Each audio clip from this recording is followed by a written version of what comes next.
नमस्कार दोस्तों। Success study Baloda YouTube channel में आपका स्वागत है। आज के इस वीडियो में हम गणित के अंतर्गत डेसिमल फ्रैक्शन यानी दशमलव भिन्न से संबंधित प्रश्नों को हल करना सीखेंगे। तो आइए शुरू करते हैं आज का वीडियो।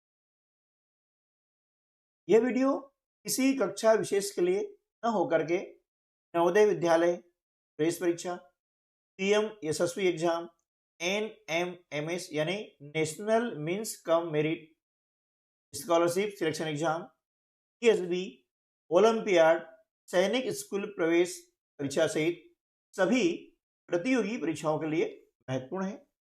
ये वीडियो उनके लिए है जो बच्चे गणित सीखना चाहते हैं। तो आइए हम आज की वीडियो की शुरुआत करते हैं। देखिए, सिंप्लीफिकेशन के अंतर्गत हमने पिछले वीडियो में भिन्न के बारे में प्रश्नों को हल किया था। आज हम बात करेंगे दशमलव भिन्न। विभिन्न प्रतियोगी परीक्षाओं में दशमलव भिन्न से संबंधित प्रश्न आते हैं। अब उन प्रश्नों को हल करने के पहले हम इसका बेसिक जो रूल है वो जान लेते हैं कि दशमलव भिन्न होती क्या है। इसे हम कहते हैं डेसिमल फ्रैक्शन। देखिए, भिन्न हम जानते हैं, जैसे किसी परीक्षा में आपको 100 में से 80 अंक प्राप्त हुए हैं। 80 अंक प्राप्त हुए हैं। तो इसे हम भिन्न के रूप में कैसे लिखेंगे? 80/100। 100 क्या हो गया? कुल, है ना। कुल अंक कितने हो गए? 100 हो गए हैं। और 100 में से हमें 80 अंक प्राप्त हुए हैं। जो हमें अंक प्राप्त हुए हैं वो ऊपर लिखे जाएंगे। इसे हम कहते हैं अंश, है ना। और इसे हम कहते हैं हर, यानी 80/100 इसे हम बोलते हैं भिन्न। ये हो गई आपकी साधारण भिन्न। ठीक है, ये अंश हो गया है और ये क्या हो गया?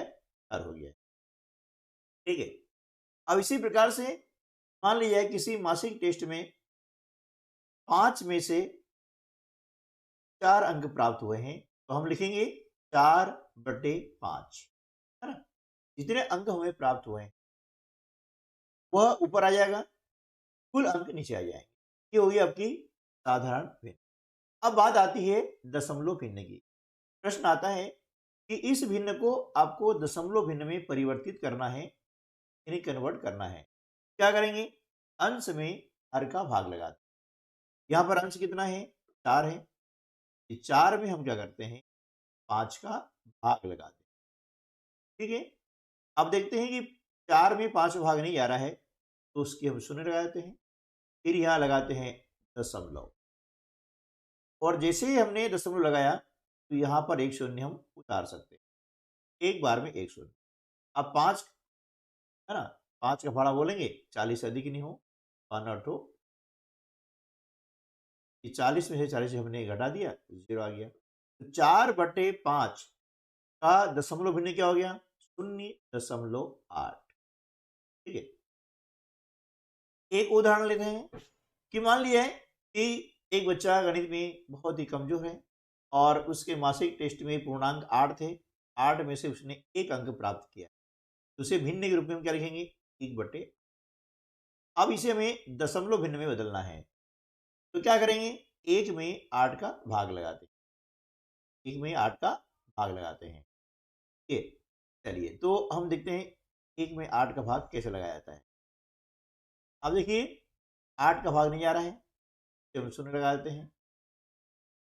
फिर लगाया हमने दशमलव, और जैसे ही दशमलव लगाया यह शून्य आ गई। 8 एकम 8। 10 में से 8 घटाते हैं। अब चूंकि हर स्टेप पे हम एक शून्य ले सकते हैं, क्योंकि यहाँ दशमलव लग चुका है। ये हो गया 20। अब 8 दूनी 16। 20 में से 16 घटाते हैं, 4 बचते हैं। फिर हम एक शून्य ले सकते हैं, है ना। तो 8 पंजे 40, है ना। इस प्रकार से यहाँ पर क्या हो गया? 8 पंजे 40 में से 40 घटा दिया, 0। ठीक है। तो 1/8 का दशमलव रूप क्या हो जाएगा? 0.125। अब यह ध्यान रखिएगा कि बच्चे 0.125 बोलते हैं, जो कि गलत है। यानी यहाँ पर 1/8 का दशमलव रूप हो जाता है 0.125। अब जैसे हम जानते हैं कि दशमलव के जो बाईं हो रहे हैं इस तरफ ना, यहाँ पर संख्या होती है पूर्ण, है ना, और इनको पढ़ने के लिए इकाई, दहाई, सैकड़ा, हजार, इस प्रकार से हम जो है उपयोग में लाते हैं और संख्याओं को पढ़ते हैं। लेकिन दशमलव के बाद में जो अंक होते हैं इनको हम अलग अलग बोलते हैं और इनका स्थानीय मान भी है ना। जैसे दशमलव के बाईं ओर यहाँ जो अंक आता है वो इकाई का होता है, चौथाई का, है ना, सैकड़े का। जैसे उदाहरण के लिए ये हमने लिखा 125.125, इस प्रकार से पढ़ा जाएगा, है ना। ये दशमलव के बाद जो दाहिनी तरफ ये पहला अंक है, इसका स्थान नाम क्या हो गया, इसे हम बोलते हैं दशांश। बोलेंगे इसे दशांश बोलते हैं, क्योंकि ये 10वां हिस्सा होता है। उसके बाद में ये दूसरा जो स्थान होता है इसको हम बोलते हैं शतांश। शतांश मतलब होता है 100वां हिस्सा, ये शतांश कहलाता है। और तीसरा जो अंक है ना, इसका स्थानीय मान जो होता है वो क्या होता है, सहस्त्रांश होता है, यानी 1000वां भाग, ठीक है ना, 1000वां भाग। तो देखिए जिसे हम बात करते हैं स्थानीय मान सारणी की, तो 5 इकाई स्थान पर है इसलिए इसका स्थानीय मान 5 हो जाता है। 2 दहाई के स्थान पर है इसलिए इसका स्थानीय मान 20 हो जाता है। और 1 सैकड़े के स्थान पर है इसलिए इसका स्थानीय मान 100 हो जाएगा, ठीक है ना। लेकिन इस एक का स्थानीय मान कितना हो जाएगा, 1/10 हो जाएगा, 1/10, क्योंकि दशांश है, ये 10वां हिस्सा है। 2 का स्थानीय मान कितना होगा, 2 क्या है, शतांश है, यानी 2/100, है ना। 5 का स्थानीय मान क्या हो जाएगा, 5/1000, क्योंकि यह सहस्त्रांश है ना? ये इसका स्थानीय मान आता है। परीक्षा में प्रश्न ऐसे आते हैं, इनको जोड़ने के लिए आता है ना। तो वो कैसे हल करेंगे, इसके लिए जानना बहुत जरूरी होता है। इसी 5 है, अब 5 का स्थानीय मान क्या हो जाता है, 5 होता है, ये 5 गुणा 1 बोल सकते हैं। 2 का स्थानीय मान कितना हो जाएगा, है ना, 2 गुणा 10 या 10 गुणा 2, 2 दहाई है प्रकार से। 2 का स्थानीय मान क्या हो जाएगा, हाँ, 2 गुणा 1, ठीक है ना। ये 100 का स्थानीय मान हो गया, ये 2 का स्थानीय मान हो गया, ये 5 का स्थानीय मान हो गया। इसी प्रकार से ये 1 का स्थानीय मान क्या हो जाएगा, 1/10 हो जाएगा, 2/10 का 5 हो जाएगा 5/, ठीक है ना। ये स्थानीय मान सारणी हमें याद होना चाहिए, ठीक है। तो इस प्रकार से हम क्या है कि साधारण भिन्न को दशमलव भिन्न में बदल सकते हैं और दशमलव के बाद के अंकों को हम अलग अलग पढ़ते हैं, ठीक है। ये हो गया है। चलिए अब इस पर आधारित प्रश्न कैसे आते हैं और उन्हें हमें कैसे हल करना है वह, ठीक है। पहला प्रश्न है, बहुत आसान है, हम बेसिक से सीखेंगे, बेसिक से एडवांस की ओर, ताकि दशमलव भिन्न के बारे में कोई भी कंसेप्ट, है ना, हमें हमसे छूटे नहीं और कोई भी कंसेप्ट ऐसा ना हो जो हमको याद ना हो। तो देखिए यहाँ पर है 7.6, 7.006 व 77.6 का योगफल कितना। अब इसमें होता क्या है, बहुत सिंपल है। ध्यान रखना है कि योगफल याद करना हो चाहे अंतर याद करना हो, दोनों के लिए ही है। पहला नियम याद रखना है कि दशमलव के नीचे दशमलव आना, है ना। इनको लिखने का जो तरीका है ना, बस वही मेन है, वही मैटर करता है, ठीक है। 7.6 हमने लिखा 7,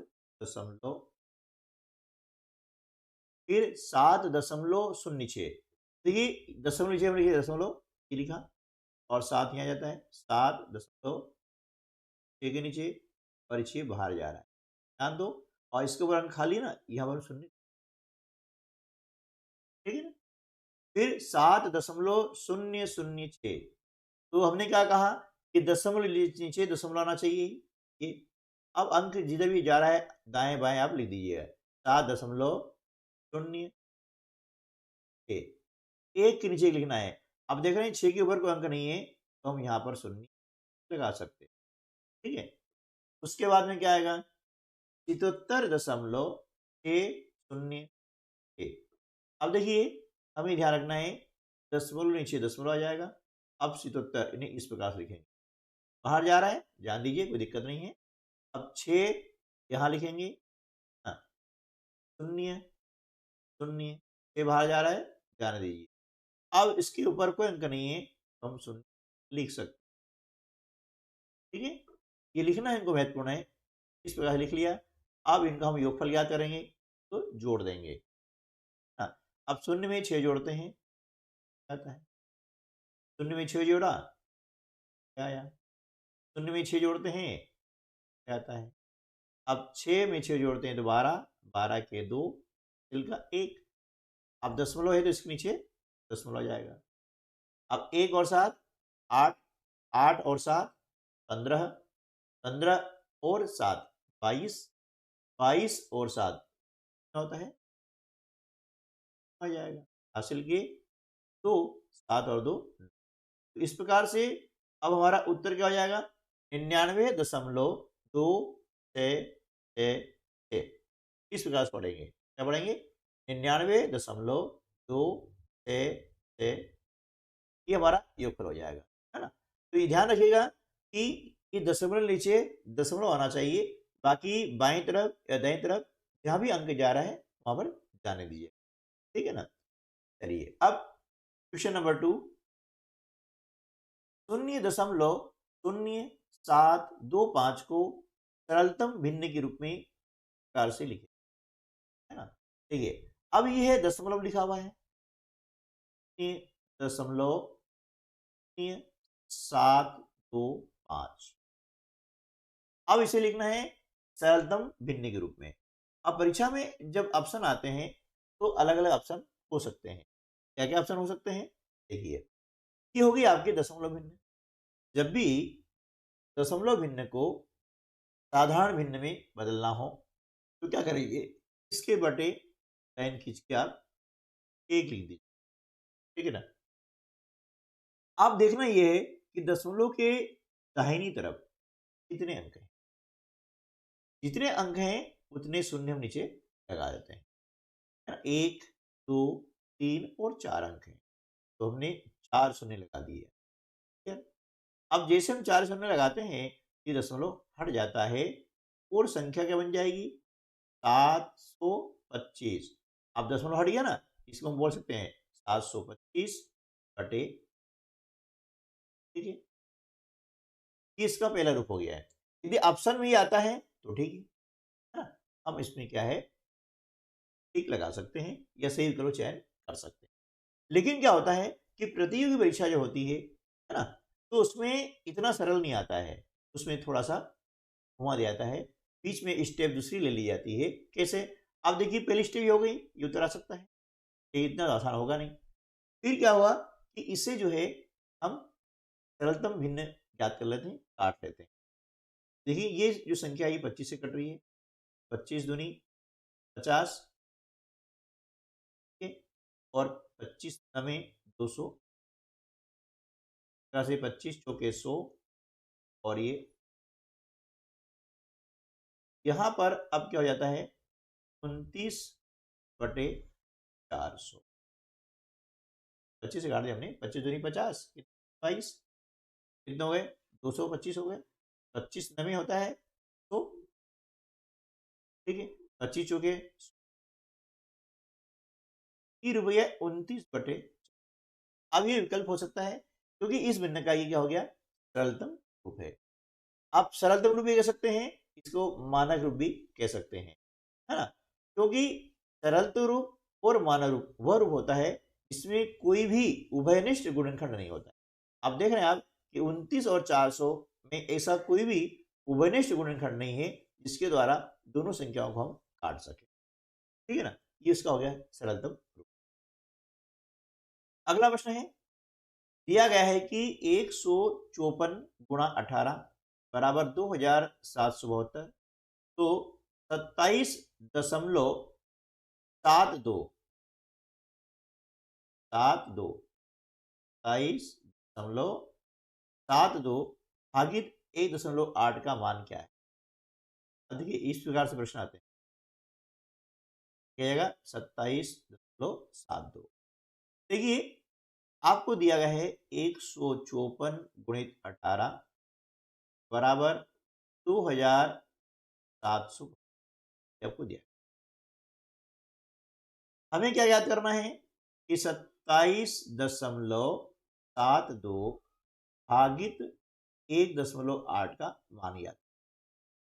ठीक है, अब इसका मान हम कैसे याद करेंगे, देखिए ये ट्रिक है, पहले इसको थोड़ा समझ लेते हैं, फिर बहुत आसान तरीके से इसको ट्रिक के द्वारा भी हल कर सकते हैं। क्योंकि आप कहेंगे सर इसमें भाग लगा दीजिएगा, दिक्कत क्या है, लेकिन ठीक है भाग लगा देंगे। तो भाग लगाने से क्या होगा, ये लंबा प्रोसेस हो जाता है, ठीक है ना। तो देखिए इसके दो तरीके हो सकते हैं। अब नीचे जो विकल्प हैं, विकल्प किस प्रकार से आएंगे। पहला तरीका क्या है, इसका मान ज्ञात करना है, तो 27.72 बटे आ जाएगा 1.8। भाग का मतलब होता है इसको लिखना बटे में। अब ध्यान दीजिएगा कि जब भी दशमलव में हर होता है, विभाजक दशमलव होता है, तो इसे हम क्या करेंगे, पूर्ण संख्या बदलेंगे।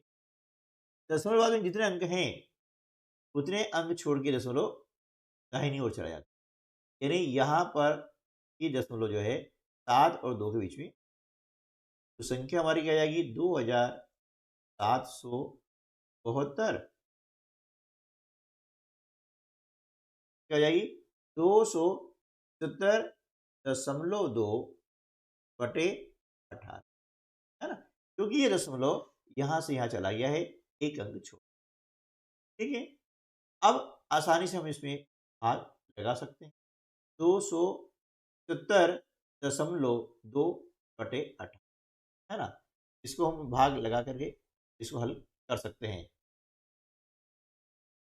270.2 बटे 18 कम 18, कितने 9, 18 पंजे कितना होता है 90, है ना। दशमलव आ गया, यहाँ लगा हमने दशमलव, 2 उतार लिया, 18 ओके, ठीक है ना। तो हमारा आंसर कितना आ जाएगा 15। ठीक है, अब ये देखना है हमें कि एक तो आपका तरीका ये हो गया है, दूसरा तरीका क्या है कि देखिए यहाँ पर हमें पूछा गया है, ये संख्या हमको दी गई है, इसको देख करके भी हम अब डायरेक्ट हम कैसे करेंगे वो सीखना है। देखिए यहाँ पर दिया 154 गुणित 18 बराबर 2772 दिया। अब देखिए यहाँ क्या कहा गया है कि 27.72 भागित 1.8, यानी इसका हमें भाग लगाना है। ये अब भाग लगाएंगे तो क्या हो जाएगा, 154 बराबर हो जाता है 2772 बटे, हो गया ना। अब क्या कहा गया है कि दशमलव कहाँ पर है, ये यहाँ पर है, मान हमें ज्ञात करना है, और दशमलव यहाँ पर है, ठीक है, ये में दिया हुआ है, ये इसका मान हमें ज्ञात करना है। अब इसको देखकर हम करेंगे, क्या देखेंगे, देखिए कि यहाँ पर हम देख रहे हैं कि इस संख्या में हम 100 का गुणा करते हैं, है ना, तो ये संख्या आती है, क्योंकि गुणा करने पर ये दशमलव बाद कितने के 2 अंक है, सीधी सी बात है कि एक लिख करके 2 शून्य लगा दीजिएगा, और इसमें क्या करेंगे, एक लिखा हमने, एक अंक है, एक शून्य लगा, यानी 10 का गुणा करना पड़ेगा, ठीक है, तो ये संख्या इसके बराबर हो जाएगी। अब ये शून्य से हमने इस शून्य को काट दिया। अब इसका गुणा है, जैसे हम पक्षांतर करते हैं तो गुणा क्या हो जाता है, भाग 154 बटे, ठीक है ना, तो हर में एक शून्य है, दाहिनी ओर से एक अंक छोड़ के हम लगा देंगे दशमलव, एक 15.4। इस प्रकार से ये सरल तरीके से हल किया जा सकता है, इतना लंबा चौड़ा करने की आवश्यकता नहीं है, क्योंकि जो कॉम्पिटिशन एग्जाम होती है वहां पर हमें समय बचाना होता है, कम समय में अधिक से अधिक सही प्रश्न हल करना है, ठीक है ना। चलिए नेक्स्ट क्वेश्चन है 13 सही 1/15 का दशमलव समतुल्य क्या होगा। नीचे आपको ऑप्शन में दशमलव संख्याएं दी। तो ऐसा जब प्रश्न आता है तो उसे हल करना आसान हो जाता है। 13 तो आपका ऐसे ही आ गया है, 13 सही 1/15 है ना, 13 तो आपका आ गया है। अब जो 1/15 है ना, इसे दशमलव में चेंज करना है। एक में हम क्या करेंगे, 15 का भाग लगा देंगे, है ना, भाग या उसके दशमलव 10 हो गए। अब 10 में भी 15 का भाग नहीं आ रहा है तो फिर हमें यह शून्य लगा, भाग या उसकी, अब फिर हम यहाँ पर एक शून्य उतार सकते हैं। अब भाग जाएगा, 15 का भाग लगाते हैं, हाँ 6 बार तो कितना आता है यहाँ पर 90, वो में से 90 घटाते हैं। अब दशमलव लग चुका है इसलिए यहाँ पर हम शून्य दे सकते हैं। तो फिर 15 फाड़ा बोलते हैं 6 बार, आएगा 90, फिर 10 बचता है ना, फिर शून्य उतार सकते हैं। इस प्रकार से ये क्या होगा, कभी समाप्त नहीं होगा। तो साधारणतः क्या होता है कि दशमलव के बाद हम 3 अंक तक, है ना, 3 अंक तक जो है भाग लगा।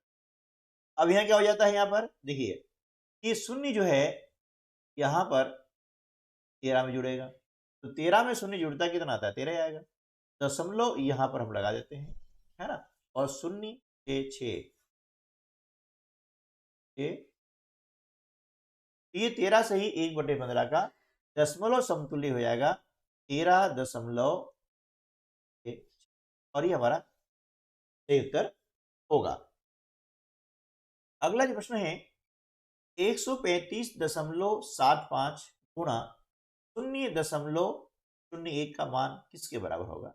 आपको 4 ऑप्शन दिए जाएंगे।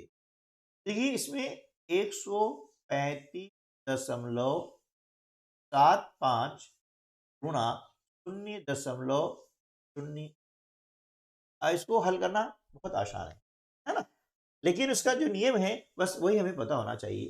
देखिए थोड़ी देर के लिए मान लेते हैं कि दशमलव नहीं है तो गुणा कैसे करेंगे, एक संख्या है, एक का गुणा करेंगे तो जो संख्या है वो एक ही हुई जाती है, क्योंकि एक का गुणा करने पर इस संख्या हम गुणा कर रहे हैं एक का, वही संख्या जाती है, आ गया।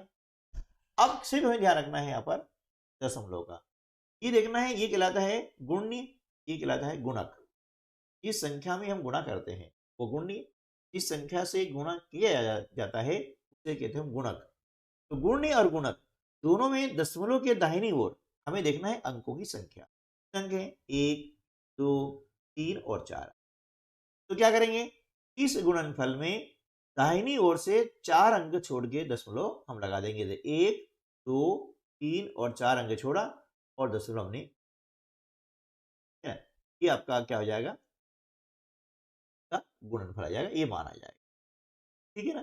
तो इस प्रकार से हम इसको आसानी से हल कर सकते हैं, है ना। बस ये दशमलव लगाना हटाना ये हमें याद होने चाहिए, ठीक है दोस्तों।